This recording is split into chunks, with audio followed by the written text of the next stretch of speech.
Assalamualaikum warahmatullahi wabarakatuh. Salam pambuka kagem panjenengan. Donga doa kagem sedulur semuanya sehat dan selalu dalam lindungan Allah Subhanahu wa taala. Para sedulur, tresna para pamirsa sedaya. Kali ini kebetulan saya bikin itu di akhir-akhir November ini, menjelang nanti memasuki akhir tahun 2023. 1 bulan lagi nanti Desember berganti Warsa atau ganti tahun. Nah, untuk kesempatan kali ini adanya satu ingatan saya, kalau tidak salah kemarin malam minggu saya sowan ke orang sepuh, orang tua. Itu awalnya sih kepengennya main gitu. Tapi di sana itu malah setelah sekian waktunya saya sowan, saya ngendong gitu. Cara wong desa niku ngendong dolan gitu.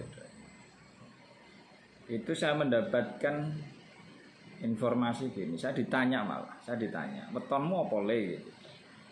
Ya orang sepuh ke anaknya, ya saya masih dianggap anak gitu. Usia anaknya itu kan berarti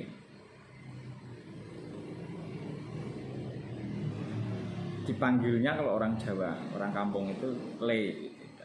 Kayak anak kecil itu dianggap kecil gitu, meskipun kita sudah dewasa atau bahkan kita sudah keluarga. Jadi penganggapan orang tua kepada kita, anaknya itu kadang ada nduk, ada nok, ada le, ono jang, itu sering kita dengarkan di masyarakat Jawa, khususnya kadang di kampung gitu. Nah, kebetulan saya ingat ada sebuah penyampaian dari orang sepuh mengakhiri bulan November atau akhir-akhir di tahun 2023.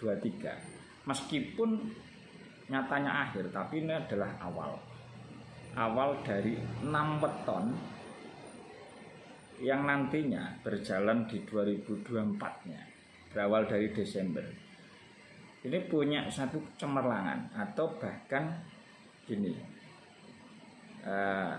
saya sebutin weton saya ke simbah gitu, ke orang tua. Saya wetonnya ini, kalau wetonnya niki, oh ya wes gitu.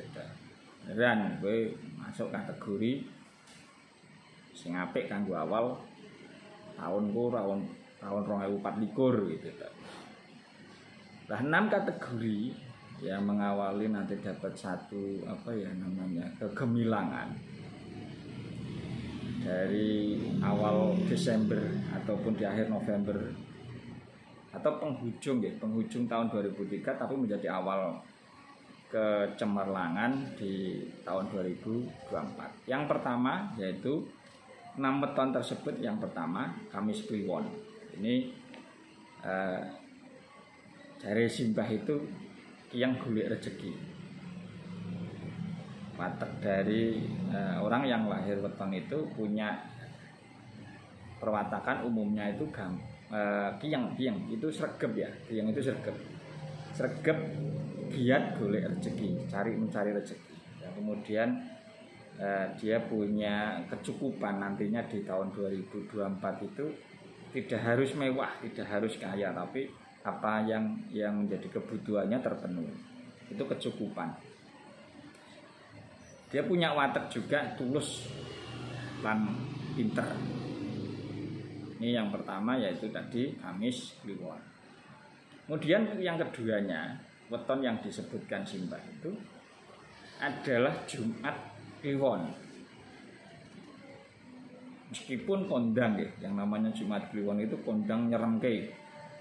Apalagi kalau malam Jumat Kliwon. Tapi di sisi yang lainnya itu ternyata di bawah naungan tunggak semi, yang mana ini pukul terus.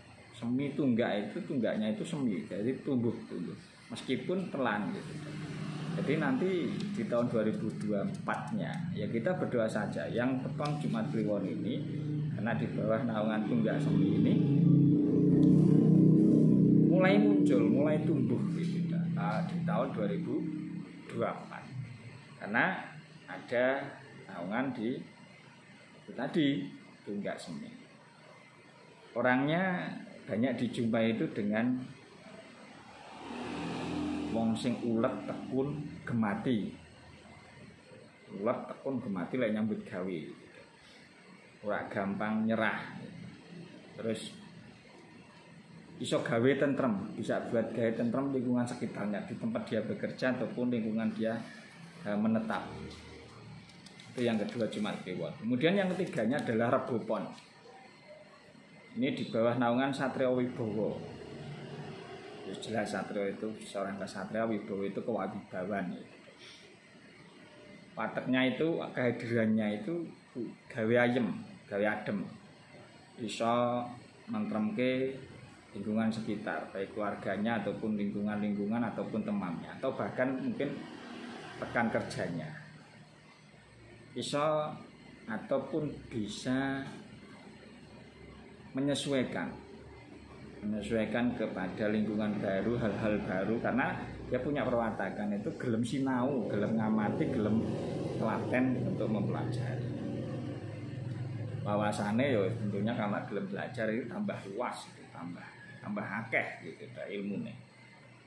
Adem gawe tentreme kanca, gampang sesrawungan ya, kekancanan. Jadi orang yang tidak dikenalnya itu nanti akan menjadi malah seakan-akan ya jadi saudara. Itu yang ketiga Rebo Pon. Kemudian yang keempatnya adalah Jumat Legi. Nah di Jumat Legi ini ada satu watak yang pada umumnya dijumpai oleh peton Jumat Legi, yaitu gampang golek pasangan.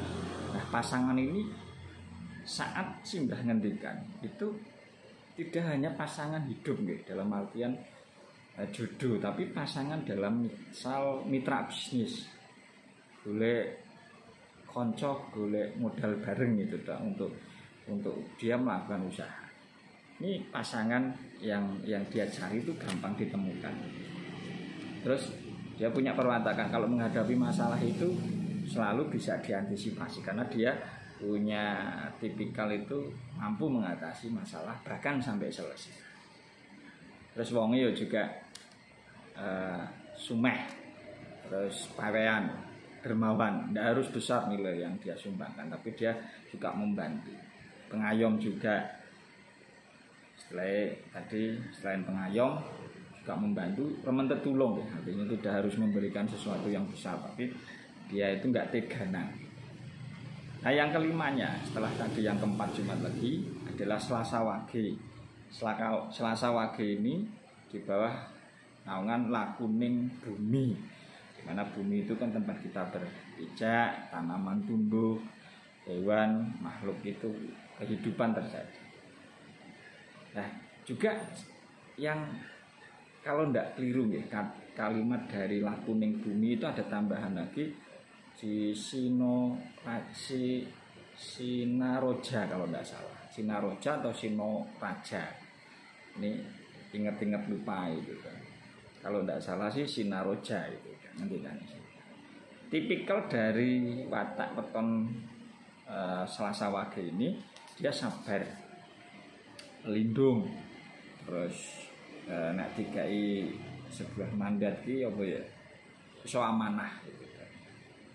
Terus ngalah, terus nek kae mau mergo amanah ki nek ditugasi apa-apa ki nganti rampung sampai selesai dalam mengerjakan satu pekerjaannya itu sampai selesai. Itu yang kelimanya. Terus kemudian yang keenam, yang terakhir yaitu Kamis Pahing. Kita tahu Pahing adalah peton yang paling tinggi. Jadi simbah itu ngendikan dengan Kamis Pahing ini mudah-mudahan itu rezekinya juga banyak, tinggi. Dia punya tipikal kalau Kamis Pahing itu nek sedurunge apa-apa ki direncana. Jadi dia perencana. terus kendelan. Karena ya itu tadi dia rencanakan, terus dia kendel untuk melakukan, untuk memulainya. Orang gampang putus asa, apa terus nyerah, itu ndak bukan tipikalnya dia. Terus pinter. Nah, sing disenengi iki, nek sing Kamis Pahing ini, nek duwe keinginan atau duwe pengharapan itu dhuwur, cita-citanya tinggi. Dari cita-citanya itu dia bekerja keras, dia berencana, dan dia tidak gampang putus asa. Akhirnya rezeki lumintir. Nah, itu tadi 6 yang saya ingat dari ngendikane sesepuh yang kaitannya meskipun di akhir tahun merupakan awal kesuksesan di tahun 2024.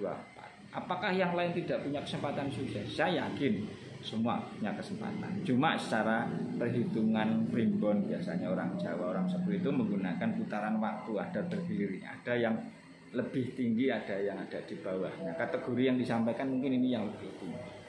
Semua punya kesempatan, tidak hanya 6 ini. Boleh jadi bisa lebih tinggi secara nyatanya, ataupun ini dipandang karena pada umumnya. Jadi prosentase atau kebanyakan saja, tidak sepastinya itu langkah apa yang menjadi sebuah kodratinya yang kuasa. Berharap dan berdoa saja, kita ulet dalam satu pengerjaan, kita gemati menyambut gawe, karena itu merupakan satu kewajiban bagi misal seorang suami ataupun istri yang penuh kesetiaan untuk keharmonisan, kelanggengan, dan lain sebagainya. Tentunya kita berdoa meskipun belum datangnya rezeki, tapi kita berdoa tahun 2024 nanti ya tinggal sebulan lagi, apalagi weton-weton yang tadi disebutkan di akhir tahun, tapi merupakan langkah awal tahun untuk gemilangan di tahun-tahun berikutnya. Mengatakan sedulur barangkali ada kelirunya, kula piyambak nyuwun ngapunten, kula tutup, kula pungkasi. Wassalamualaikum warahmatullahi wabarakatuh.